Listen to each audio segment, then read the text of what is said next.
Jasmine की बात सुनकर शनाया ने अनजाने में वैभव पर शक करते हुए कहा, मुझे ऐसा लग रहा है कि उसे लड़कियों में इंटरेस्ट ही नहीं है। इसे क्या उसकी शादी हो चुकी है? शनाया को राणा परिवार के किसी आदमी में कोई इंटरेस्ट नहीं था। उसे बस ये बात अजीब लग रही थी कि राणा परिवार का लड़का किसी भी लड़की को अपने पास आने क्यों नहीं देता। इसके दो ही मतलब हो सकते थे, एक तो शायद वो बहुत इंट्रोवर्ट हो या फिर उसका इंटरेस्ट दूसरा हो सकता था। जैस्मिन ने याद करने की कोशिश करते हुए कहा, मुझे तो कभी उसकी शादी की कोई न्यूज नहीं मिली। माना कि हम हाई क्लास के लोग नहीं हैं, पर अगर उसकी शादी हुई होती तो पूरी दिल्ली में बवाल हो जाता। भले ही उसे किसी ने नहीं देखा, ना ही कहीं उसकी पिक्चर्स है, लेकिन न्यूज़पेपर्स और मीडिया में आए दिन उसी की बातें होती हैं। और मैंने अब तक तो उसकी शादी का कुछ नहीं सुना। तो शायद वो कुंवारा ही है। ऐसे बड़े लोग अपनी फोटो कहीं डालते क्यों नहीं? एक सेल्फी डाल देते तो चेहरे के पीछे की सारी मिस्ट्री सॉल्व हो जाती है ना। जैस्मिन की बातें सुनकर शनाया ने अपने खाने का एक टुकड़ा मुंह में लिया और बोल पड़ी, पता नहीं अमीर लोग किस दुनिया में जीते हैं। खैर हमें क्या, चल हम खाना खत्म करके यहाँ से निकलते हैं। जैस्मिन ने हामी भरी। अब दोनों लड़कियां फिर से खाने में बिजी हो गई, जैसे खाने के अलावा उनके लिए दुनिया में और कुछ मायने ही नहीं रखता था। बहुत से लोग उन्हीं को देख रहे थे। कुछ ने उन पर एक नजर डालकर अपना मुंह फेर लिया, कुछ उनका मजाक उड़ाने लगे, तो कुछ उन्हें घूरते रहे। ऐसा लग रहा था जैसे कोई रईसजादी और उसकी सर्वेंट पार्टी में सिर्फ खाने के लिए आए हों। तभी अचानक किसी ने पुकारते हुए कहा, जैस्मिन। जैस्मिन ने देखा सामने रागिनी का बेटा सनी लखानी खड़ा था। वो जैस्मिन से 3 साल छोटा था, लेकिन दोनों कजिन्स के बीच अच्छी पटती थी। वो अब तक अपने पेरेंट्स के साथ अंदर हॉल में था। जैस्मिन ने सनी की ओर देखते हुए मुस्कुराकर कहा, आजा सनी बैठ। जैस्मिन ने एक कुर्सी खींचकर अपनी कजिन के लिए रखी। शनाया ने भी मुस्कुराकर सनी की ओर देखा तो वो थोड़ा शर्मा गया और उसने टेबल पर रखा एक वाइन का गिलास उठाकर क्यूरियोसिटी से पूछा, शना तुम ड्रिंक करती हो? शनाया ने हामी भरते हुए कहा, बहुत कम। शनाया कभी कभार ही ड्रिंक करती थी, वो भी बहुत कम, क्योंकि उसे पता था कि एक बियर बॉटल ही उसे आराम से 12 घंटे सुला सकती थी। ऐसे में अगर यहाँ उसने ड्रिंक कर लिया तो वो इस पार्टी में बेहोश हो जाती और अपने साथ साथ अपनी सबसे अच्छी दोस्त और सक्सेना परिवार को भी शर्मिंदा कर देती। सनी तुरंत अपनी जगह से उठकर खड़ा हो गया और पूछा, तुम्हें दूध या जूस कुछ चाहिए? मैं लेकर आता हूँ। शनाया ने उसका हाथ पकड़कर उसे रोकते हुए कहा, नहीं कोई जरूरत नहीं सनी, मेरा पेट भर गया, अब मुझसे कुछ भी खाया पिया नहीं जाएगा। सनी वापस अपनी जगह पर बैठ गया। अब उसके चेहरे पर थोड़ी परेशानी छलक रही थी। सनी ने परेशानी से पूछा, वैसे जैस्मिन तुम दोनों सीरियसली शाम से यहीं बैठी हो?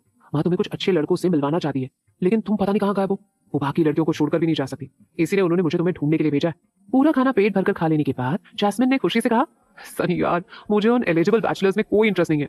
शनाया और मैं यहाँ बस माहौल देखने और इस 7 स्टार होटल का खाना खाने आए थे, और यार खाना वाकई लाजवाब था। सनी को समझ नहीं आया वो आगे क्या बोले। तभी जैस्मिन अपनी जगह से उठकर खड़ी हो गई और मुस्कुराते हुए बोली, अच्छा अब हमें चलना होगा, हमें देर हो रही है। कल सुबह शनाया और मुझे दुकान भी खोलनी है, प्लीज यार मौसी को मेरी ओर से इन्फॉर्म कर देना। जैस्मिन की बात सुनकर सनी ने घबराते हुए कहा, इतनी जल्दी? अभी तो बस 11 बजे, पार्टी तो अभी ठीक से स्टार्ट भी नहीं हुई है। शनाया ने मुस्कुराते हुए कहा, हमें कल सुबह काम करना है, इसलिए अभी देर तक नहीं रुक सकते। अब शनाया भी अपनी जगह से उठकर खड़ी हो गई और दोनों वहां से जाने लगी तो सनी उनके पीछे आ गया। सनी उन्हें रोकने की आखिरी कोशिश करते हुए बोला, अरे तो कल बस एक दिन शॉप देर से ओपन करोगे तो क्या हो जाएगा? जैस्मिन ने अपना सिर इनकार में हिलाते हुए कहा, लॉस हो जाएगा लॉस। हमारा सबसे बिजी टाइम मॉर्निंग, फिर दोपहर और फिर शाम का होता है। सुबह के सेशन मिस हो गई तो हमें बहुत लॉस हो जाएगा। जैस्मिन ने अपनी कजिन के कंधे पर हाथ रखकर उसे चिढ़ाते हुए कहा, अरे तू हमारी टेंशन ना ले, तू आराम से यहीं रुक और देख, कोई लड़की पसंद आए तो बता देना। जैस्मिन की बात सुनकर सनी ने शनाया की ओर एक नजर डाली और फिर शर्माते हुए बोली, अभी नहीं, मैं जब कॉलेज खत्म कर लूंगा फिर कोई अच्छी नौकरी करूंगा तभी शादी के बारे में सोचूंगा। उसकी बात पर शनाया ने हंसते हुए कहा, अरे अभी तो तुम बच्चे हो, इतनी जल्दी क्या है? आराम से 4-5 साल बाद शादी के बारे में सोचना। ये कहकर शनाया ने मुस्कुराते हुए सनी की पीठ थपथपाई। शनाया के ऐसा करते ही सनी ब्लश करने लगा। अब जब जैस्मिन और शनाया को रोकने की उसकी सारी कोशिशें नाकाम रही तो वो चुपचाप उनके साथ होटल के बाहर तक आ गया। बाहर आकर सनी ने पूछते हुए कहा, जस क्या तुम लोग गाड़ी से आई थी? जैस्मिन ने बेपरवाह अंदाज में कहा, मौसी ने हमारे लिए गाड़ी भेजी थी, लेकिन अभी हम वापस टैक्सी से चले जाएंगे। तुम अंदर जाओ और मौसी को बता देना कि हमें अर्जेंटली निकलना पड़ा। तुम जाओ पार्टी एंजॉय करो। ये कहते हुए दोनों बाहर जाने लगे। होटल की लॉबी में काफी भीड़ थी। बहुत से लोग जैस्मिन और शनाया की ओर देख रहे थे, मगर कोई उनके पास आकर बात नहीं कर रहा था, क्योंकि वो दोनों वहां के लिए अनजान चेहरे थे। दोनों ने होटल के सामने से टैक्सी नहीं ली, वो कुछ दूर आ गई फिर टैक्सी को बुलाया। सनी जो अब तक वहीं खड़े होकर उन्हें जाते हुए देख रहा था, उसने अपना हाथ हिलाकर बाय कहा, फिर भारी मन से होटल की ओर लौट आया। अचानक होटल के मेन एंट्रेंस पर आते ही उसकी नजर वैभव पर पड़ी। वैभव अपने सिक्योरिटी गार्ड के साथ बाहर जा रहा था। अभी भी सबकी नजरें वैभव पर थी। उसकी पर्सनैलिटी और गार्ड के साथ चलते हुए उसका ऑरा बहुत ही रौबदार लग रहा था। सनी ने जैसे ही वैभव को देखा तुरंत अपने कदम पीछे हटाकर उसे रास्ता दे दिया, लेकिन तभी अचानक ही चलते हुए वैभव के कदम अपनी जगह पर रुक गए। वैभव ने रौबदार आवाज में कहा, मिस्टर लखानी। सनी बिल्कुल शॉक्ड हो गया, लेकिन खुद को संभालते हुए मुस्कुराकर बोला, राणा साहब। ये नजारा देखकर आसपास खड़े लोग अपनी आंखें बड़ी कर सनी की तरफ देखने लगे। दिल्ली में लखानी परिवार एक जाना माना परिवार था, लेकिन राणा परिवार जैसा पावरफुल नहीं था। ऊपर से सनी अपनी फैमिली बिजनेस में कुछ टाइम पहले ही जुड़ा था और कंपनी में एक मामूली एम्प्लॉय के तौर पर सारा काम सीख रहा था। फिर वैभव राणा जैसी शख्सियत का सनी जैसे नए लड़के को पर्सनली उसके नाम से बुलाना सबको शॉक्ड कर गया। अरे क्या राणा साहब को लखानी के बिजनेस में कोई अपॉर्चुनिटी दिख रही है? नहीं, मुझे तो नहीं लगता। जरूर लखानी परिवार ही राणा परिवार से रिश्ता बनाने की कोशिश कर रहा है।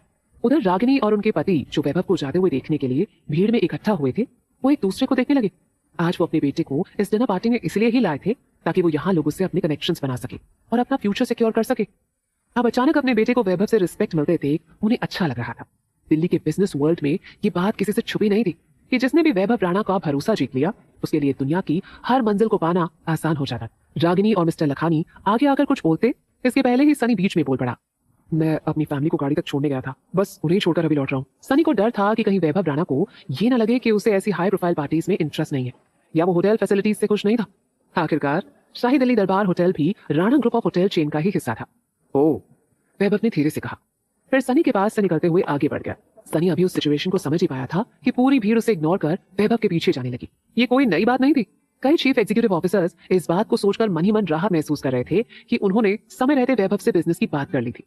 कुछ ही देर में वैभव की ultra luxurious car security guards की गाड़ियों के साथ शाही दिल्ली दरबार होटल से रवाना हो गई। ड्राइवर ने वैभव से पोलाइटली पूछा, सर कहाँ चलना है? वैभव ने घड़ी की ओर देखा। रात के 11:30 बज रहे थे। अभी रात की शुरुआत हो रही थी। वैभव राणा ने कुछ सोचकर कहा, स्प्रिंगफील्ड चलो। ड्राइवर ने जवाब दिया, ठीक है सर। कुछ ही देर में वैभव अपने नए फ्लैट पहुंच गया। घर के अंदर एंटर करते ही उसने देखा शनाया अभी तक घर नहीं आई थी। अभी ये घर बिल्कुल शांत और वीरान लग रहा था। वैभव ने अपने कपड़े बदले और फ्रेश होकर सोफे पर बैठकर टीवी देखने लगा, लेकिन उसका ध्यान कहीं और था। वो शनाया का इंतजार कर रहा था। अपने रिस्ट वॉच में टाइम देखकर उसने बड़बड़ाते हुए कहा, वो होटल से तो पहले निकल गई थी, फिर भी अभी तक घर क्यों नहीं आई है? अभी वैभव यही सोच रहा था, तभी उसके फोन पर एक नोटिफिकेशन आया। उसने टेबल से अपना फोन उठाया और उस नोटिफिकेशन पर क्लिक किया।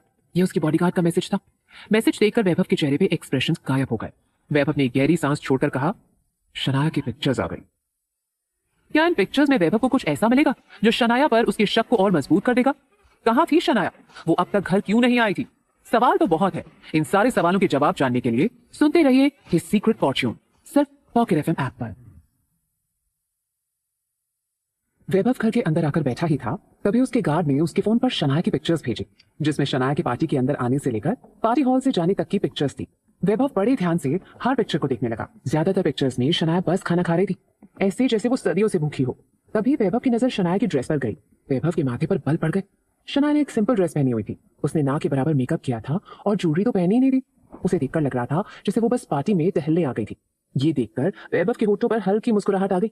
शायद अगर शनाया सज धज कर सबका ध्यान खींचती हुई पार्टी में गई होती तो वैभव शायद उस पर शक करता, लेकिन शनाया ने पार्टी में किसी भी लड़के से बात नहीं की थी सिवाय सनी लखानी के। तभी वैभव का ध्यान एक फोटो पर अटक गया। अचानक ही उसकी नजरें ठंडी हो गई। वैभव ने कोल्ड वे में कहा, ये क्या है? उन पिक्चर्स में से एक पिक्चर में सनी चुपके से शनाया को देख रहा था। राणा कॉर्पोरेशन का हेड होने की वजह से वैभव राणा की नजरें बाज की तरह तेज थी।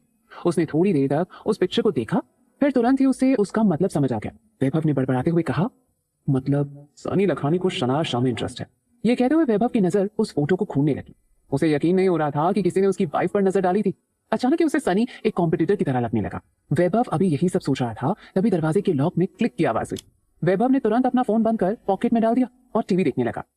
तभी शनाया घर के अंदर आई। उसने दरवाजा बंद किया, उसमें लॉक लगाया और वैभव की तरफ मुड़कर हल्के अंदाज में बोली, क्या बात है हसबैंड जी, आज आप देर तक ऑफिस में नहीं रुके? वैभव ने बिना उसकी तरफ देखे गहरी आवाज में कहा, शनाया अपने हाथ में एक कैरी बैग लिए उसके पास आ गई। शनाया ने पूछते हुए कहा, मैं क्रैनबेरी लेकर आई हूँ, क्या आप भी लेना चाहेंगे? उसकी बात सुनकर अब वैभव का चेहरा काला पड़ गया। उसने शनाया को घूर कर देखा। वो डिनर पार्टी में पहले ही बहुत कुछ खा चुकी थी और अब भी वो खाने की बात कर रही थी। उसने मनी मन कहा, ये लड़की कितनी भुक्कड़ है।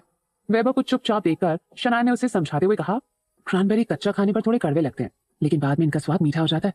ये मेरे सबसे फेवरेट पर्सन की भी फेवरेट थी। वैभव के बगल की सीट पर बैठे हुए शनाया ने क्रैनबेरी का डिब्बा खोला। वहीं उसकी हरकत देख वैभव उससे थोड़ा दूर खिसक गया ताकि उसके कपड़े खराब ना हो जाएं। वैभव ने तुरंत सवाल करते हुए कहा, तुम्हारा फेवरेट पर्सन? शनाया ने मुस्कुराकर कहा, वो आदमी जो 100 रुपए के नोट पर छपा है। शनाया की बात सुनकर वैभव अब और भी ज्यादा हैरान हो गया। उसके लिए पैसे तो बस अकाउंट में पड़े हुए कुछ नंबर्स का गेम था। शनाया ने उसकी तरफ क्रैनबेरी बढ़ाते हुए पूछा, एक बाइट लोगे? बहुत टेस्टी है सच में, मेरा तो मन कर रहा है मैं इसे अभी खा जाऊं। वैभव ने मना करते हुए कहा, नहीं तुम ही खाओ। एक बात और है, क्या तुम इसे डाइनिंग हॉल में ले जा सकती हो? मुझे फर्नीचर पर दाग पसंद नहीं है। ये देखकर कि वैभव साफ सफाई को लेकर कितना स्ट्रिक्ट था, शनाया अपना डिब्बा उठाकर डाइनिंग रूम की ओर चली गई और बड़बड़ाते हुए खुद से बोली, कि अच्छी सैलरी वाले लोगों को हर चीज में कितनी प्रॉब्लम होती है। शनाया डाइनिंग रूम में आकर मस्ती से खाने लगी। वैभव ने उसकी पीठ की ओर देखते हुए मुंह बनाया, पर वो शनाया को कुछ नहीं कह सकता था क्योंकि उसे पता था कि हर किसी की पसंद अलग होती है। डाइनिंग हॉल में बैठे हुए ही शनाया ने उससे सवाल किया, राणा साहब, वैसे आज आप देर तक ऑफिस में क्यों नहीं रुके? अच्छा, क्या आप कल सुबह थोड़ा जल्दी उठ सकते हैं? वैभव कुछ पल के लिए चुप रहा, फिर ठंडे लहजे में बोला, क्यों? शनाया को लेकर वैभव का लहजा शुरू से ही इमोशनलेस और कोल्ड था, मानो इमोशंस उसे छूते ही नहीं थे। जिसे देखकर शनाया सोचने लगी कि वो दोनों तो सिर्फ नाम के हस्बैंड वाइफ थे। अगर किसी भी पॉइंट पर उनकी बात नहीं बनी तो वो इजीली डिवोर्स ले सकते थे। ये सोचकर शनाया ने आगे कहा, मुझे कल मार्केट जाना है, बालकनी में लगाने के लिए कुछ पौधे खरीदने हैं। आप साथ जाएंगे तो आपकी कार से जाना आसान रहेगा। वैभव ने कोई जवाब नहीं दिया। शनाया फिर से बोली, अगर आप जल्दी नहीं उठ सकते तो मुझे कार दे दीजिए, मैं खुद चली जाऊंगी। शनाया की बातें सुनकर वैभव कंफ्यूजन में पड़ गया। फिर कुछ सोचते हुए उसने पूछा, कितने बजे जाना है? शनाया ने जवाब देते हुए कहा, 6 बजे। जल्दी जाएंगे तो हम पौधे लेने से पहले नाश्ता कर लेंगे, वैसे भी हमें घर के लिए कुछ जरूरी चीजें भी खरीदनी है। शनाया ने पहले दिन जब इस मकान में कदम रखा था तभी उसने महसूस कर लिया था कि यहाँ बहुत ही चीजों की कमी थी। उस टाइम उसे शक भी हुआ था कि शायद पहले वैभव यहाँ रहता नहीं था, क्योंकि ये मकान बिल्कुल उजड़ा हुआ और खोखला लग रहा था। इसलिए उसने इस मकान को घर बनाने का फैसला किया था। वैभव ने सीधे कहा, ठीक है। जब शनाया ने अपनी क्रैनबेरी खत्म कर लिए और लिविंग रूम में वापस आए तो वैभव ने पूछा, तुमने आज दुकान जल्दी क्यों बंद कर दी? वैभव के सवाल पर शनाया बिना सोचे बोली, अरे मेरी एक फ्रेंड है ना, वो एक बड़ी डिनर पार्टी में जाना चाहती थी और उसने मुझे साथ चलने को कहा, इसलिए हम शॉप बंद करके पार्टी में गए थे। तभी शनाया के दिमाग में कुछ आया, उसकी आंखें चमक उठी और वो वैभव के सामने की कुर्सी पर बैठ गई। शनाया अपनी बड़ी बड़ी चमकी आंखों से उसे देखने लगी। वैभव अब भी बिल्कुल रूड होकर बैठा था। उसे देखकर ऐसा लग रहा था जैसे उसने अपने चारों ओर एक इनविजिबल दीवार खड़ी कर ली थी। वो शायद उससे बात भी नहीं करना चाहता था, फिर भी वैभव का चेहरा इतना अट्रैक्टिव था कि उसे देखने के बाद किसी के लिए भी उससे नजरें हटाना मुश्किल हो जाए। शनाया ने एक्साइटेड होकर उससे कहा, आपको पता है ये पार्टी शाही दिल्ली दरबार होटल में थी। मैंने सुना है कि ये होटल शहर के सबसे अमीर खानदान का है और पता है उस खानदान का वारिस भी वहां खुद आया था। शनाया की बात पर वैभव ने उसे घूर कर देखा। उसे लगा कहीं पार्टी में शनाया ने उसे देख तो नहीं लिया था, लेकिन वैभव अब भी चुप रहा। शनाया ने आगे अपनी बात जारी रखी, आपकी दादी, मतलब हमारी दादी ने कहा था कि आप एक बड़ी कंपनी में काम करते हैं, तो क्या आपने राणा कॉर्पोरेशन के वारिस के बारे में कुछ सुना है? क्या आप उसे जानते हैं? आज पार्टी में सब लोग उसके चारों ओर इस तरह घूम रहे थे जैसे वो कोई राजा हो। मैंने और जैस्मिन ने भी बहुत कोशिश की लेकिन उसका चेहरा नहीं देख पाए। वैभव के चेहरे पर कोई एक्सप्रेशन नहीं था, लेकिन उसकी आंखों में एक चमक थी। शनाया ने याद करते हुए कहा, होटल के हेड के साथ हमेशा उसके बॉडीगार्ड्स रहते हैं ताकि कोई लड़की गलती से भी उसके पास न पहुंच जाए। जैस्मिन ने पता किया तो पता चला कि वो अब तक सिंगल है और उसके किसी भी स्कैंडल की कोई खबर नहीं है, मतलब शायद उसके पास गर्लफ्रेंड भी नहीं है। शनाया ने अपना दिमाग दौड़ाते हुए पूछा, तो हस्बैंड जी कहीं आपका सच तो नहीं कि उसे लड़कियों में कोई इंटरेस्ट ही नहीं हो, जिस वजह से ही वो अब तक सिंगल है? शनाया की बातें सुनकर वैभव के होश उड़ने लगे। उसने अपने दांत पीस लिए। उसकी आंखों में शनाया के लिए गुस्सा साफ नजर आने लगा। वो शनाया को ऐसे घूर कर देख रहा था जैसे वो उसे भस्म कर देगा, क्योंकि अनजाने में ही सही लेकिन एक लड़की उसी के सामने खड़ी होकर उसकी मर्दानगी पर सवाल उठा रही थी। शनाया ने उसकी तीखी नजर को हैरानी समझ लिया और आगे समझाते हुए कहा, मुझे भी ऐसे ही हैरानी हुई थी। अरे उसके स्टेटस का आदमी अगर लड़कियों से दूर रहता है तो जाहिर है वो उनमें इंटरेस्टेड ही नहीं है। खैर अब तो वो पूरा हो गया होगा। अपने गुस्से को कंट्रोल कर वैभव ने उससे ठंडे लहजे में पूछा, अगर वो औरतों से दूर रहता है तो इसका क्या एक यही मतलब है, और तुम्हें वो बूढ़ा क्यों लगता है? उसके सवाल पर शनाया ने थोड़ा इरिटेट होकर कहा, अरे वो कोई नॉर्मल आदमी नहीं, राणा खानदान का वारिस है। रियलिटी में ऐसे लोगों को अपना फैमिली बिजनेस संभालने लायक बनने में सालों लग जाते हैं, तब जाकर उन्हें हेड ऑफ द फैमिली बनाया जाता है। मेरे हिसाब से वो कम से कम 40 साल का तो होगा ही, और उस उम्र में तो आदमी अधेड़ कहलाता ही है। अब मेरी जैसी लड़की के लिए वो तो बूढ़ा ही हुआ ना। वैभव को कुछ समझ नहीं आया, वो शनाया को क्या जवाब दे। वो चाहता तो उसे साफ साफ बता सकता था कि राणा परिवार का वारिस बस 30 साल का था और उससे सिर्फ 5 साल बड़ा था। अब वैभव ने बेरुखी से कहा, तुम्हें नहीं लगता कि तुम उस राणा में कुछ ज्यादा इंटरेस्ट ले रही हो? शनाया ने तुरंत इनकार करते हुए कहा, बिल्कुल नहीं। सच कहूं तो ये पहली बार था जब मुझे किसी बड़े सीईओ के बारे में सीधे सीधे गॉसिप सुनने को मिला। अब जहां लोग होते हैं वहां बातें भी होती हैं। मैं तो बस अपनी राय रख रही थी और रागिनी लखानी चाहती थी कि जैस्मिन उस आदमी को अट्रैक्ट करे, लेकिन जैस्मिन ने साफ इनकार कर दिया। शनाया को पता था कि रागिनी लखानी ने हाई स्टेटस सोसाइटी में शादी करके कितनी मुश्किलें झेली थी। शादी के बाद कुछ सालों तक उनकी जिंदगी जहन्नुम से कम नहीं थी। अमीर होने के बावजूद रागिनी को एलीट क्लास में अपनी जगह बनाने के लिए काफी पापड़ बेलने पड़े थे। इसलिए उसका मानना था कि आम लड़कियों को परियों की कहानियों में विश्वास नहीं करना चाहिए। तभी शनाया ने कुछ सोचते हुए पूछा, अच्छा राणा साहब, मैं आपसे कुछ पूछना चाहती हूँ, लेकिन पता नहीं आप उसका जवाब देना पसंद करेंगे या नहीं। वैभव ने बिना किसी भाव के कहा, पूछो। शनाया उसे ऊपर से नीचे तक देखते हुए बोली, आपका और राणा कॉर्पोरेशन के सीईओ का सरनेम एक ही है, आप दोनों दिल्ली में भी रहते हो और उसके बारे में कुछ बोलने पर आपको बुरा भी लग रहा है, क्या आपका उससे कोई रिश्ता है? क्या जवाब देगा वैभव शनाया के इस सवाल का?